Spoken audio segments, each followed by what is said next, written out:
Hello guys, good morning. Today is March 3, Tuesday. 8 o'clock in the morning. 8:30 in the morning, Dubai time. It's 12:30 in the Philippines. Kumusta na kayong lahat? Kakarating ko lang sa office. And panibagong araw na naman. Ayan.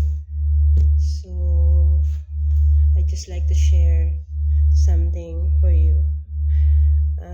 If you have a problems, just keep on praying and have faith with Jesus Christ.